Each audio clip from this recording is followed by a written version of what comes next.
Hi everyone, welcome to the latest edition of On the Whistle. We have yet another Sunderland draw to talk about, the fifth in a row, this time a 0-0 draw at West Brom. I've got loads of questions from you. Thank you for sending them in over on Blue Sky. Just a reminder, I'm there on Phil Smith Report, and that's where I'm asking people to send in their questions. So thanks to all of you who did that. Just a few of my thoughts on the game really before I go into your questions. I thought that probably a game in two halves to an extent, whereby although Sunderland pretty much dominated possession and territory throughout the 90 minutes, really, I thought the first half West Brom looked really, really comfortable. You know, they had a lot of injury issues, suspension issues. They obviously had to make a change to their starting 11 just minutes before kickoff as well.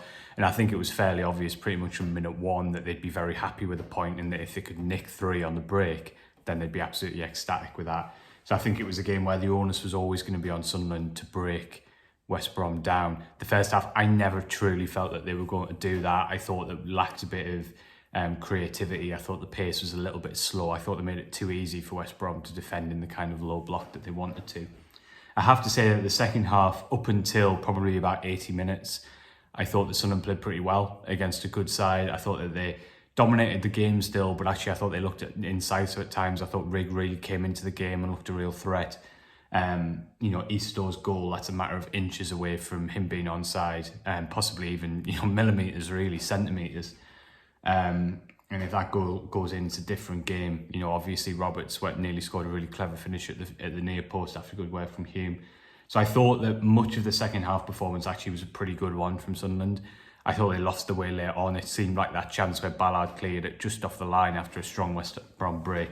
That seemed to give West Brom a little bit of confidence, and Sunderland seemed to get a little bit frustrated, and I thought they rushed things a bit in the last 10 minutes. So that I do think that, if either team deserved to win the game, I definitely thought it was Sunderland. I thought there were some positives, especially from the way they controlled the game in the second half while also having a threat.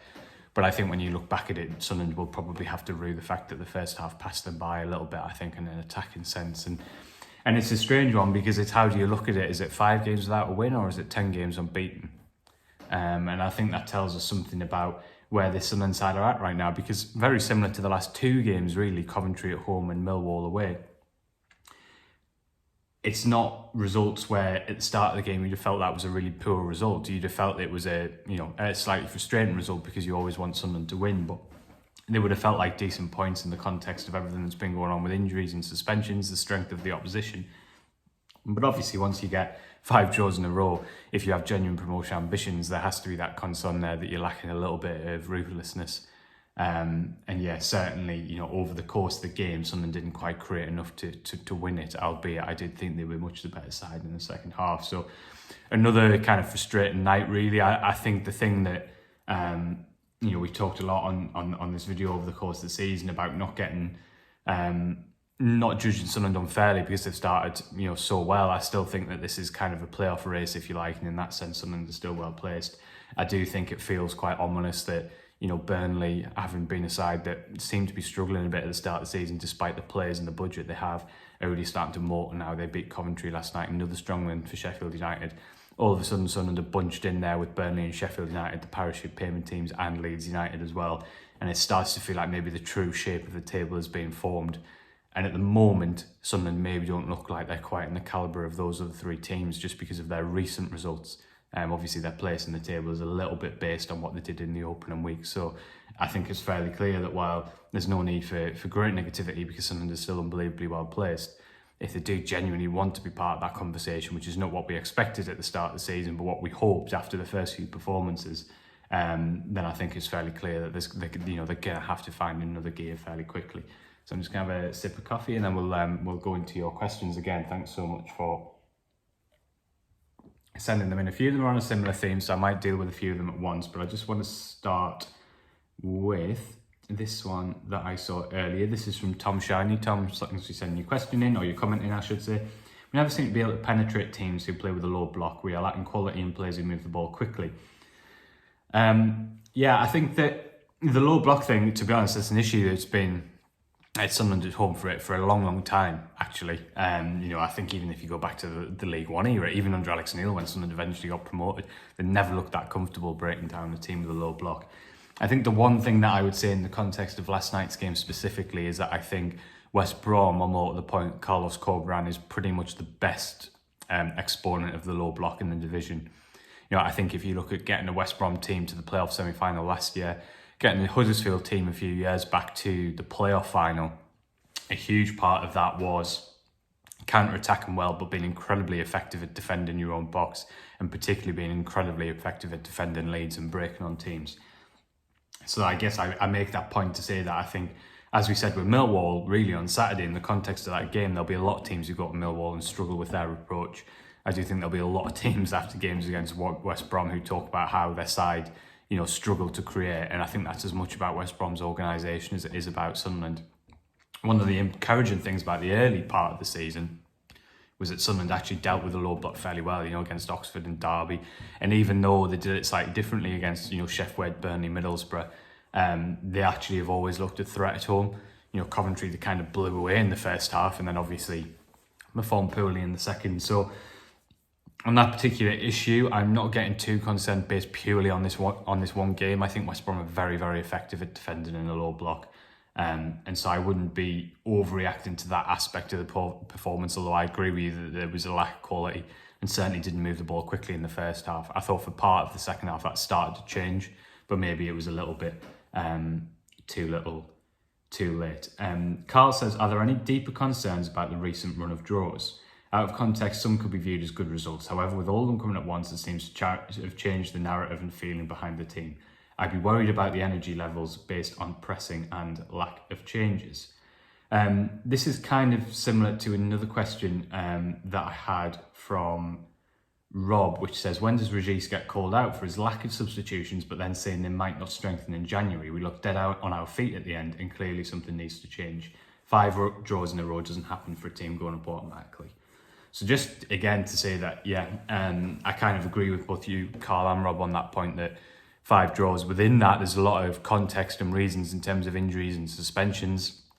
But I agree with you that clearly at the moment, Sunderland aren't playing at the level of a top 2 side on a consistent basis. I think that's fairly obvious.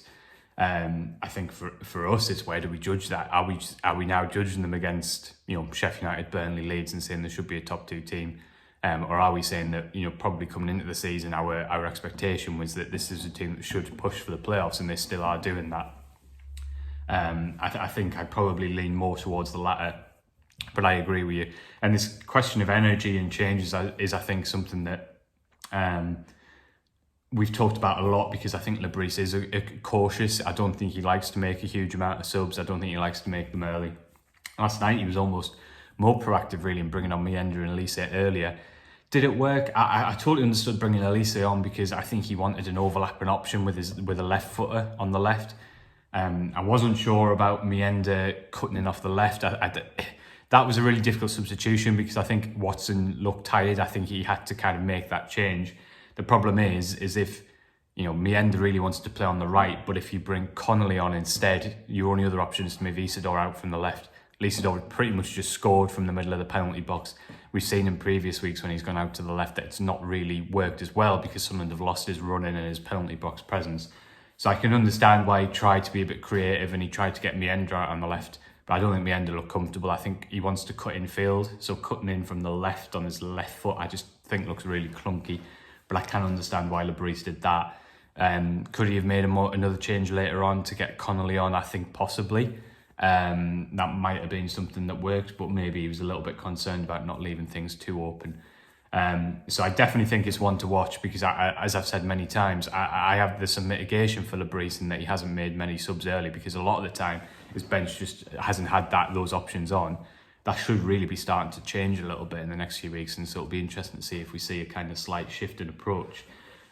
Just on your specific point, Rob, there about Lebris saying we might not strengthen in January. So I was in that press conference on Monday when Lebris was asked about January and whether he wanted to see the squad strengthen. I didn't come away from it thinking that Sunderland weren't going to strengthen in January. I definitely think Sunderland will be looking to add some quality and they need some depth. I just think the point that he was making was it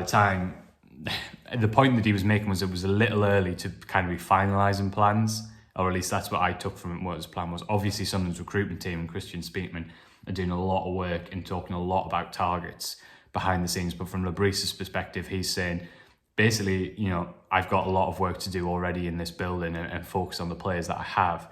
He was mentioning the fact that, maybe Mienda can play on the right wing because he's done really well at Millwall. And he was just making the point that he doesn't know how the squad's going to develop between now and January, and if Samed, Paveda and Abdullahi are all fit and fire, and then he's got quite a big squad.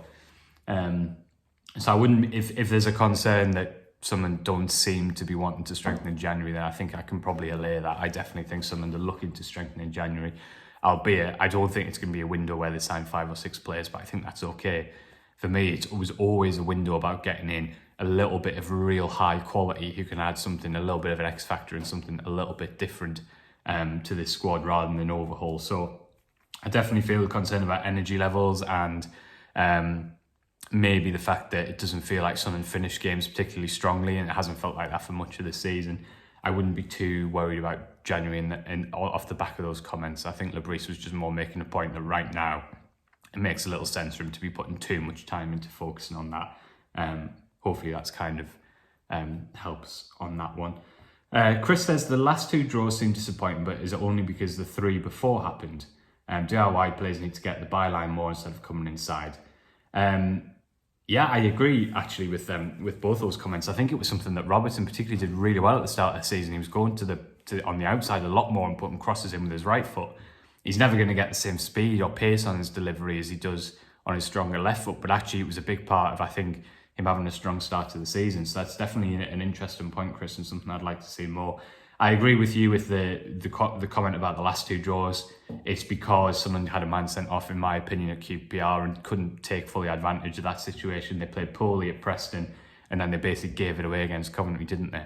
I think that's why these last 2 draws feel so disappointing, because it's so long since we've had that win. I don't think the last 2 games are necessarily missed opportunities as of themselves. Millwall became a missed opportunity because Sunderland played so well for so long and had a lead in the 93rd minute, so it was a missed opportunity in the end. And although, West Brom had suspensions and injuries, they're a top 6 contender, very well coached, as we've discussed, by Carlos Corberán, so that in of itself wasn't necessarily a missed opportunity to get a point. So I agree with you, Chris. I think that the last the last 2 results, the frustration is more about what came before it than the actual game themselves and the results themselves. I would definitely agree with that. Chris also says, who plays at the back when everyone is fit? It's a really interesting question, because Serkin, should be back on Friday, if not certainly the week after. It's basic numbers. One of Chris Mepham, Dan Ballard and Luke O'Nien is going to have to come out of the side, which is going to be a really interesting debate, because I don't think you can drop Chris Mepham personally, because I think he's arguably been Sunderland's best player since he came into the side. Dan Ballard, I think, showed last night and to an extent against Millwall what he's all about. But we know that Luke O'Nien is so hard not to pick because of his mentality, and also because of what he brings on the ball, which is probably better than any of other Sunderland's defenders. So that's going to be a really interesting one to watch. Clint also says Luke O'Nien getting subbed was weird. I appreciate you want to get Elise on, but Luke O'Nien was one of our most industrious players. Yeah, I really agree with that. I'm not saying he should have brought Hume off instead, because Hume did look a threat from left back in the first half, but I thought O'Nien was doing really well. I thought he was offering an outlet, linking up really well. He'd obviously put that cross in for Easter quite soon before he came off, which, on another day is an assist. Luke O'Nien looked a bit miffed when he was brought off, and to be honest, I could completely understand that. I got the logic, as you say, Clint, I understood the logic with the sub, because to get a left footer on, natural left foot for the overlap to try and give West Brom another problem, but I thought O'Nien was quite hard done by. Clint also says get Luke in the middle instead of Dan Neil. Personally, don't agree with that aspect of it, Clint. I just think we've seen when Luke plays in the Championship in midfield, I don't think he's has the same level of composure on the ball in a frantic midfield area that Neil does. I get the debate about whether Neil should play further forward, but I do think he's probably a better option than I think O'Nien's a defender now. I think we've seen that over a period of time at this level. Quite a few, so I'm just going to bring them all into one. Quite a few of you asking about Roberts, and a few of you asking if Mienda should start ahead of him, just basically asking what's happened to his end product. Listen, I said a few weeks ago that I thought if he took a step back,